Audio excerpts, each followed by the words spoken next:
combination of Radiance and Umbral magic is one of the most powerful setups in Lords of the Fallen.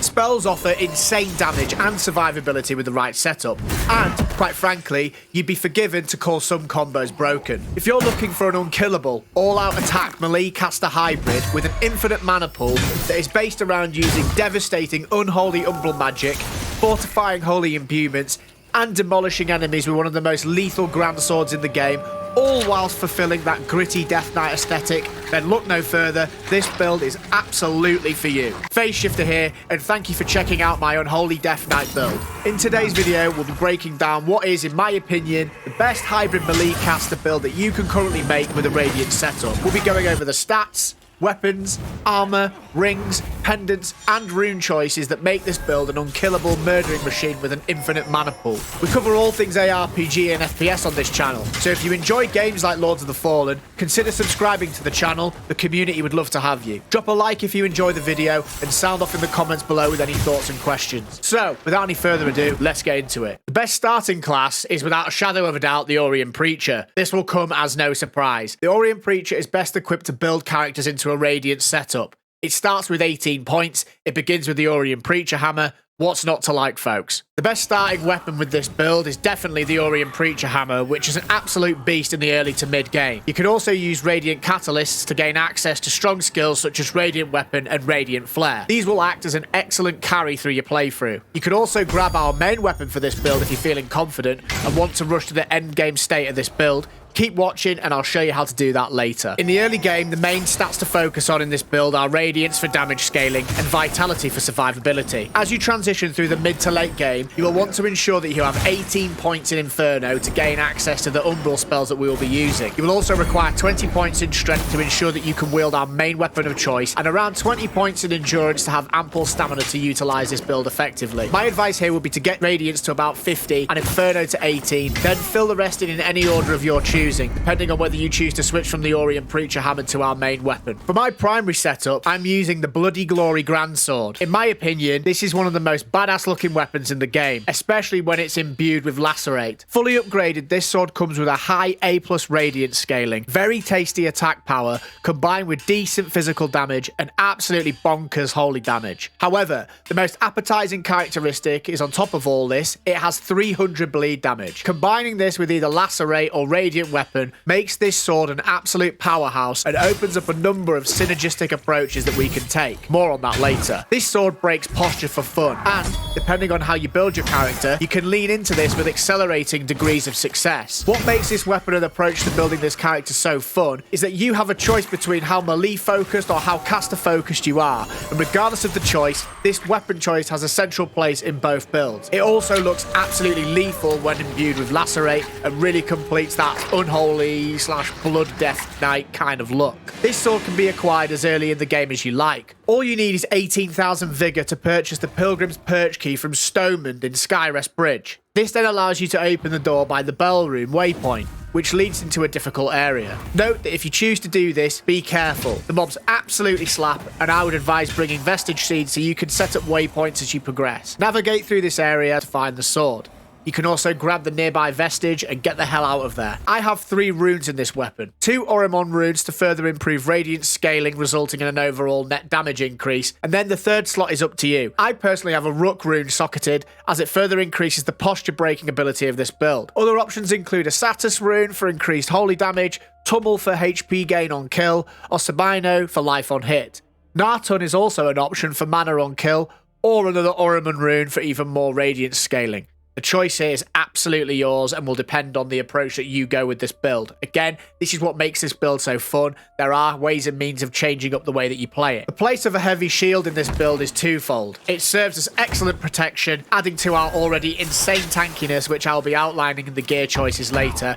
And it also acts as our gateway into achieving an infinite mana pool, which enables us to heal continuously without any pause. We have a choice of 4 heavy shields in this build: Angel's Aegis, the Ravager's Great Shield, Shield of Whispers, and Heavy Memento. Heavy Memento is the best in slot here, but honestly, I don't like the way it looks. The other 3 fit into the aesthetic and do a fine job when fully upgraded. My personal choice is the Angel's Aegis, and I've made this decision purely from an aesthetic point of view. These 4 shields all have one thing in common. When fully upgraded, they have 3 rune slots slots that allow for any type of rune to be socketed into them, therefore giving us complete freedom here. One socket needs to be taken up with Crafter's Essence, as this negates the strength requirement and weight penalty, which ultimately allows us to keep our weight at medium if we choose to do so. To acquire this rune, you will need to complete Galinda's Rune Tablet questline. Make sure when you do that you give the Rune Tablet to Galinda, and you will then be given this rune. The other two choices of rune are mandatory for this build if you want to maintain a permanent uptime on your heal. 2 Nartan runes are required. They offer a small amount of mana regen when socketed into a shield,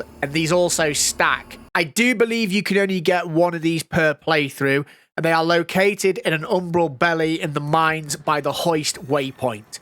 You can access this after you've drained the water in this area. I've had to do 2 full playthroughs to ensure that I can do this build effectively. Maybe you could ask a friend to give you a second one if you don't have one yet, or just rush yourself through your second playthrough on NG0 to get this. It's absolutely worth it, folks. This is an integral part of the build, as acquiring the adequate amount of mana regeneration allows us to keep one buffing aura up at all times. I have also found that a combination of these 2 runes, in tandem with the Mana Stone ring, allows us to keep an aura of choice up at all times and does an excellent job of sustaining 2 auras for a very long time. More on the mechanics of this build later. The best in-slot choice for Radiance catalysts is the Exacta Scripture, which you can acquire from completing Exacta Dunmire's questline. At plus 10, this provides us with exceptional spell power, sitting at almost 700, and S-tier Radiance scaling, and if that wasn't already enough, 5 spell slots. A simply sublime choice here. Other options until this point are Abyss Chalice, Radiant Purifier, Wilmark's Catalyst, and Agony's Light. Agony's Light is really easy to acquire at the start of the game,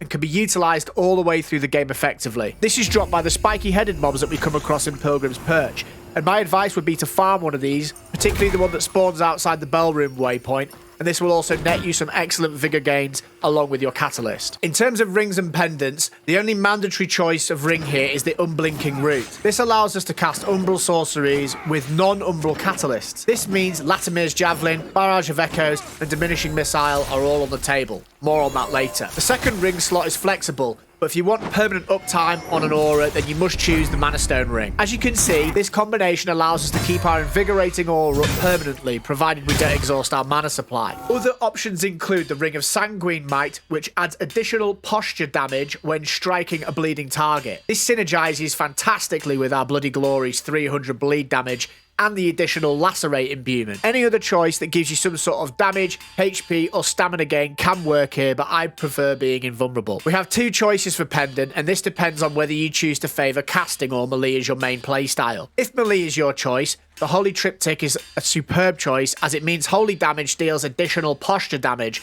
and we have absolutely tons of holy damage, so this is a match made in heaven and absolutely floors posture bars. If casting is more of your bag, then the Pendant of Atrophy may be more of your style. This pendant allows us to continue to spam cast Umbral spells even when we've depleted our mana. Feel free to experiment with these slots as I've described, and let me know if you have any thoughts or questions in the comments below. Speaking of Umbral spells, our main source of range damage comes from Latimer's Javelin. This can be acquired from the Remembrance of the Hush Saint. This thing hits like an absolute truck and offers both single target and AoE damage output. I've seen this thing hit numbers up to around 1.2k per throw. This, in combination with the Pendant of Atrophy, makes it absolutely insane for anyone favouring the caster approach. It also works well in combination with melee attacks, as a way to chip mobs' health down and their posture before they even reach you. Our second spell choice is Lacerate. This imbues our weapon with even more bleed damage and synergizes well with the build choices previously mentioned. It also completes the build's aesthetic, making sure Bloody Glory visually lives up to its name. If you've chosen the Ring of Sanguine Might, this further compounds the posture breaking specialism this build can offer, and you become an absolute knockout machine. Our third spell is Invigorating Aura. This provides us and our allies with a ticking heal over time that is quite frankly absolutely broken. This is what makes this build unkillable and a relentless force to be reckoned with. And if you build around this permanent mana setup, you will rarely need to use your heal. Our fourth spell is Sanctify, a holy sigil that is placed on the ground which heals us and clears status effect. When you drop this for a big fight, you can stand in this and charge up attacks whilst freely getting hit with the confidence you will likely emerge back at full health. This, in combination with the Eye of Loash as the main socket on our lamp, gives us even further ability to face tank even the hardest of hits without even having our poised broken. The 5th spell is a flexible slot. Barrage of Echoes is a high burst DPS skill. It's just been patched and is still absolutely viable and packs one hell of a punch. This is viable for both melee and caster styles and actually combos really nicely with the melee playstyle. I quite like to throw a few melee hits in and then throw this attack on the floor at my feet to finish mobs off. Other more defensive choices here include Aura of Tenacity. This means we take a flat damage reduction on all damage received, and it can be used in tandem with Invigorating Aura if you're happy with the occasional consuming of a mana stone to keep your mana topped off. This was also recently nerfed in the most recent patch and provides less defense at a higher cost, but it still feels useful and viable to me if that's the way you'd like to go. You could also use Diminishing Missile, which sends a homing projectile of Umbral magic that debuffs an enemy by reducing their attack damage and their defenses. Another highly viable choice. In terms of the armor, if you're interested in the way this character looks, I'm using the Lord's Helm with a Dark Tinct, Crimson Rector armor, and Lord's Leggings. I felt that this really conveyed the Death Knight aesthetic at its absolute best. In terms of the mechanics, the build itself is very simple. Choose your playstyle in terms of what we've just spoken about above. Buff up Bloody Glory with Lacerate, throw in Invigorating Aura and/or Aura of Tenacity, and then simply throw yourself into the heat of battle. Do insane damage whilst knowing that you're absolutely unkillable, just like a real Death Knight. So, there we have it, folks. An unkillable Wrecking Ball Death Knight of Unholiness. This channel is growing steadily, and I'm having an absolute blast making content for you. Thank you so much for all the likes, subscribes, and comments. They really do make all the difference. If you want to see more content of this nature, please do smash that like button and subscribe to the channel to support the growth of the community. Share this with your friends and your own communities. Until next time, take care, enjoy yourself, and I'll see you in the next one, guys.